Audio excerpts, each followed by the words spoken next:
সবাই না, সবাই 4 জন না, 4-5 জন না, সবাই না, 4-5 জন।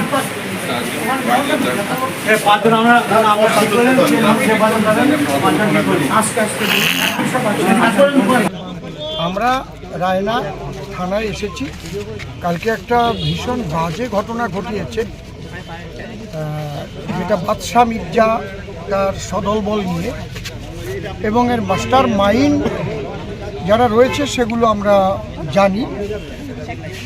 সবচেয়ে বড় কথা হচ্ছে এই ঘটনাগুলো ঘটবেই তেমন ইঙ্গিত আমি আগেই পেয়েছিলাম। যখন অভিষেক ব্যানার্জি মহাশয় এসেছিলেন এখানে, উনি অর্ডার দিয়ে গেছিলেন যে এখানে 60,000 ভোটে যে কোনোভাবে জয়লাভ করা চাই, কিভাবে করবে সেটা আমি দেখতে আসবো, তাই নাহলে একজনেরও পথ থাকবে না, এরকম খবর আমাদের কাছে আছে গোপন সূত্রে।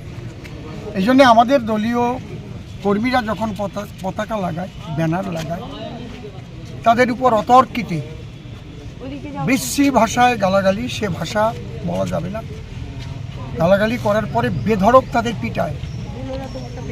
পিটানোর পরে, খবর পাওয়ার পরে পুলিশ সঙ্গে সঙ্গে চলে যায়।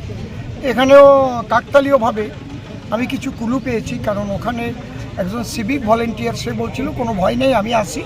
দেখুন, বিজেপি তো গোটা পশ্চিমবাংলায় মিথ্যাচার বা মিথ্যা বক্তব্য, আর বিভিন্নভাবে এখানে হচ্ছে যে একটা বিভিন্ন জায়গায় যেভাবে একটা সম্প্রদায়ের উপর আক্রমণ করছে, যেভাবে তাদের বিরুদ্ধে যে ভাষাগুলো প্রয়োগ করছে, তাতে করে হচ্ছে যে মানুষ এমনিই ক্ষিপ্ত হচ্ছে। এবং গতকালকে ঘটনাটা ঘটেছে হিজলা অঞ্চলের বামুনিয়া গ্রামে। তো বামুনিয়া গ্রামে ওখানে 2-3 জন মতো, আমি যেটা খবর পেলাম, আমি তো ছিলাম গতকালকে যে সময় ঝামেলাটা হয় জানতাম না, পরে পুলিশের মারফত আমি জানতে পারলাম। তো বিকেলের দিকে আমরা সংসদের একটা গ্রামে অলরেডি ডোর টু ডোর ঘুরছিলাম, এরকম নাকি হিজলা অঞ্চলের বামুনিয়া গ্রামে একটা ঝামেলা হয়েছে বিজেপির সঙ্গে।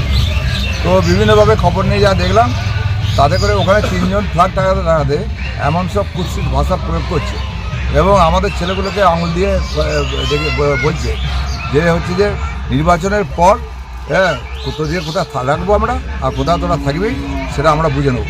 এবং তার সাথে সাথে সাম্প্রদায়িকতার একটা বিষ ছড়ানো হচ্ছে, কথা তারা বলছে, এবং মানুষকে এমনভাবে হেনস্থা করছে, ভাষাগুলো যেভাবে বলছে, তাতে করে ওখানকার একটা সম্প্রদায়, বিশেষ করে মুসলিম সম্প্রদায়, তারা